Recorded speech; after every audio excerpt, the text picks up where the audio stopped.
पहलगाम में 22 अप्रैल को आतंकियों द्वारा हमला करके पर्यटकों को निशाना बनाया गया था। इसके बाद से भारतीय सेना ने जवाबी कार्रवाई करते हुए ऑपरेशन सिंदूर की शुरुआत की थी और इस ऑपरेशन के तहत पाकिस्तान में जो आतंकी छुपे हुए थे उनके ठिकानों को निशाना बनाया गया था। इस ऑपरेशन की सफलता के बाद भारतीय जनता पार्टी के शीर्ष नेतृत्व द्वारा पूरे देश भर में तिरंगा यात्रा की शुरुआत की गई थी।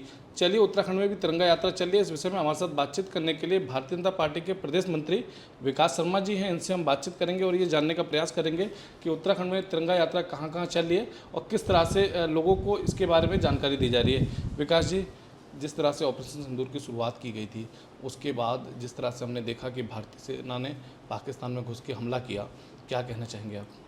देखिए, आपको पता है कि पूरे देश ने देखा कि किस प्रकार निहत्थे पर्यटकों पर पाकिस्तान द्वारा प्रायोजित आतंकवादियों द्वारा उनकी हत्या की गई। हमारी बहनों के सिंदूर को मिटा दिया गया।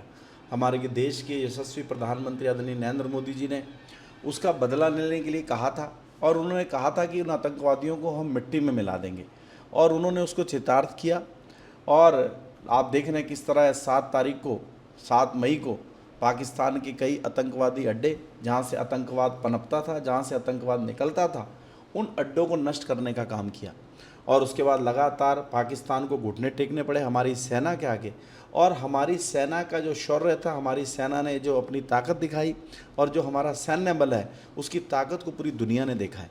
तो आज हमारी भारतीय जनता पार्टी ने यह तय किया था कि जो हमारी सेना ने शौर्य दिखाया, पराक्रम दिखाया, उन सैनिकों के सम्मान में भारतीय जनता पार्टी पूरे प्रदेश के अंदर तिरंगा यात्रा आयोजित कर रही है। अभी आपने देखा कि उत्तराखंड के अंदर सबसे पहले देहरादून में माननीय मुख्यमंत्री पुष्कर सिंह धामी जी के नेतृत्व में हम लोगों ने तिरंगा यात्रा निकाली थी।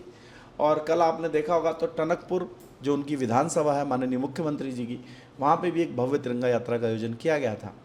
और आज सुबह हल्द्वानी के अंदर एक भव्य तिरंगा यात्रा का आयोजन हुआ है। तिरंगा यात्रा से लोगों को जोड़ने के लिए किस तरह के प्रयास आपकी तरफ से, आपके कार्यकर्ताओं की तरफ से किए जा रहे हैं? हो रहा है कि स्वयं पब्लिक निकल के आ रही है।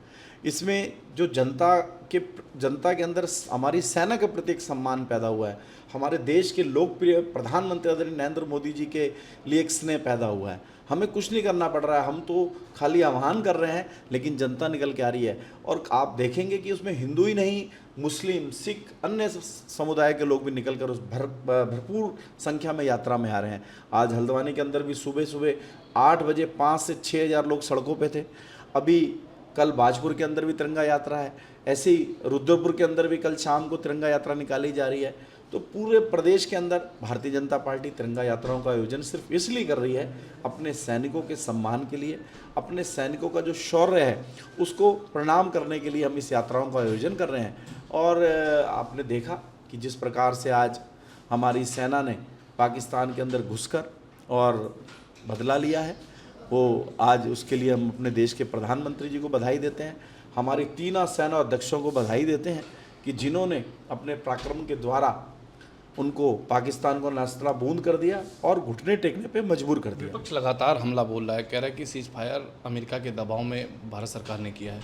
क्या कहना चाहेंगे इसको लेकर? देखिए, उसमें तो सबको पता है कि जब डीजीएमओ इस तरह से वार्ता होती है, क्योंकि हर युद्ध के कुछ नियम हैं और ये आज से नियम पहले से ही चले आ रहे हैं। तो जब डीजीएमओ स्वयं फ़ोन करके रिक्वेस्ट कर रहे हैं हमारे डीजीएमओ से कि हमें सीज़ फायर करना है, हमें वार्ता करनी है, तो जब हमने उनके सारे आतंकवादी अड्डों को उड़ा दिया है और उसके बाद उनकी सारी जो भी उनकी तरफ से ड्रोन छोड़े गए थे, आपने देखा था हमारी सेना ने कैसे उनको जिस प्रकार पटाखे फोड़ते हैं एक एक करके सारे उनके ड्रोनों को ध्वस्त किया।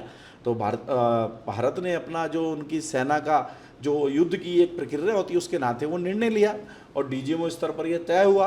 और भारत कहीं भी झुकने के लिए नहीं है, भारत अपनी शर्तों पे अड़िग है।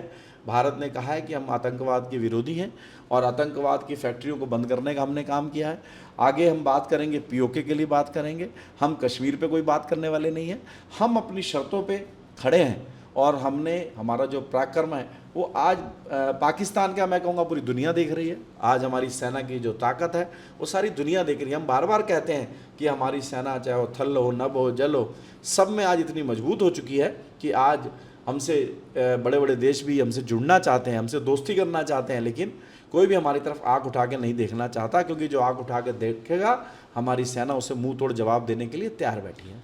रुद्रपुर में कांग्रेस का आज एक प्रशिक्षण शिविर चल रहा था जिसमें कि वीर सावरकर जो हैं फ्रीडम फाइटर हैं, उनको लेकर उन्होंने कहा कि ये अंग्रेज़ों के मुखबिर थे, उसको लेकर आप क्या कहना चाहेंगे? देखिए, कांग्रेस ने हमेशा से शहीदों का अपमान किया है। कांग्रेस ने हमेशा बलिदानों का अपमान किया है। उन्होंने तो डॉक्टर भीमराव अंबेडकर को भारत रत्न नहीं दिया। उन्होंने तो कभी किसी जिन्होंने इस देश के लिए बलिदान दिया, जिन्होंने इस देश को आज़ाद किया, उन लोगों को कभी सम्मान नहीं दिया। वो तो खाली उन्होंने सत्ता भोगी लोग हैं। उन्होंने अपने स्वार्थ के अंदर इस देश को धर्म के आधार पर बांटने का काम किया। जब पूरे सदस्य सरदार वल्लभ भाई पटेल को इस देश का प्रधानमंत्री बनाना चाहते थे, लेकिन अपने स्वार्थ के कारण पंडित जवाहरलाल नेहरू और जिन्ना ने इस देश के दो टुकड़े कर दिए और धर्म के आधार पर पहली बार भारत को बांटने का काम किया गया। तो ये तो हमेशा भारत विरोधी लोग रहे हैं और आप देखते हैं कि हमेशा हमारी सेना से सबूत मांगते हैं। इस बार हमारी सेना ने इनको सबूत भी दिया है, क्योंकि उन्हें पता था कि हमारे भारत में ऐसे भी नेता हैं कि हमारी जान पे खेल कर जिस प्रकार से हमारी दो बहनें पाकिस्तान के अंदर घुस के मार के आती हैं और वो फोटो और वीडियो भी वहाँ के सब लेके आती हैं। पूरा उन्होंने आपने दिखाया कि ऑनलाइन जब कॉन्फ्रेंस होती तो एक एक वीडियो दिखाया गया कि कहाँ कहाँ जीपीएस के आधार पर, कहाँ कहाँ इंटरनेट के आधार पर वो सारी फ़ोटो वीडियो भी दी गई कि जहाँ ब्लास्ट हुई और जहाँ उनके आतंकवादी अड्डों को जलाया गया। क्योंकि हमारे देश में ऐसे लोग हैं जिनको देश से प्यार नहीं है, पाकिस्तान से प्यार है। और हम तो बार बार कहते हैं कि ऐसे लोग जो पाकिस्तान में जाके उनके नेता, हमारे विपक्ष के नेता की तारीफ़ करते हैं, आप देखते हैं। तो कहीं ना कहीं ये ऐसे लोग हैं जिनको जनता जानती है। तो तभी तीसरी बार देश का प्रधानमंत्री नरेंद्र मोदी जी बने हैं। ये सपने देखते रह जाएंगे और इनके सपने कभी पूर्ण होने वाले नहीं हैं और भारत अपनी क्षमताओं के साथ आगे बढ़ता चला जाएगा। प्रधानमंत्री नरेंद्र मोदी जी के नेतृत्व में हम लोग निरंतर प्रगति की ओर आगे बढ़ रहे हैं। अभी आपने सूफिया कुरैशी जी का जिक्र किया, जो कर्नल हैं, उनको लेकर भारतीय जनता पार्टी के एक नेता हैं जो मध्य प्रदेश में मंत्री हैं, उन्होंने विवादित बयान दिया था। क्या कहना चाहेंगे इस लोगों के देखिए, लिए? व्यक्तिगत कोई अपनी अगर कोई टिप्पणी कर रहा है तो उसकी मैं निंदा करता हूं और वो भारतीय जनता पार्टी की लाइन नहीं है। भारतीय जनता पार्टी हमेशा से सैनिकों का सम्मान करती आई है। भारतीय जनता पार्टी धर्म के आधार पर किसी चीज़ को चिन्हित नहीं करती है। हम उन्हें सलाम करते हैं, उनको सलूट करते हैं। उनका पूरा परिवार इस देश के लिए समर्पित रहा। सोफिया के दादाजी हों, पिताजी हों, सभी आर्मी के अंदर थे।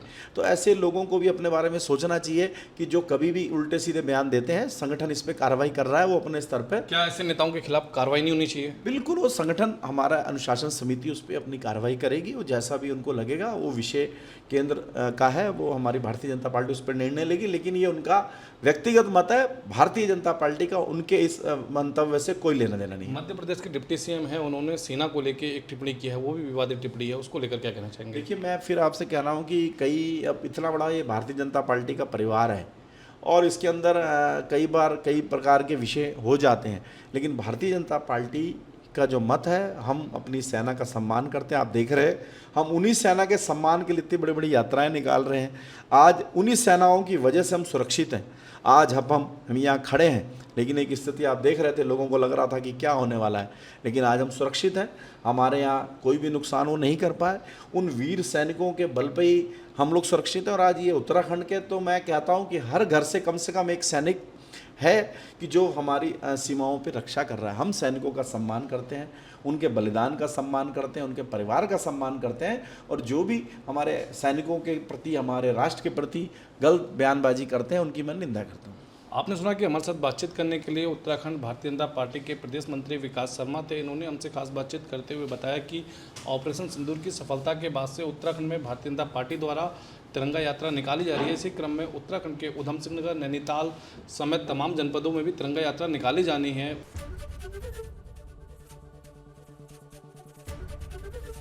एबीपी गंगा, खबर आपकी, जुबान आपकी।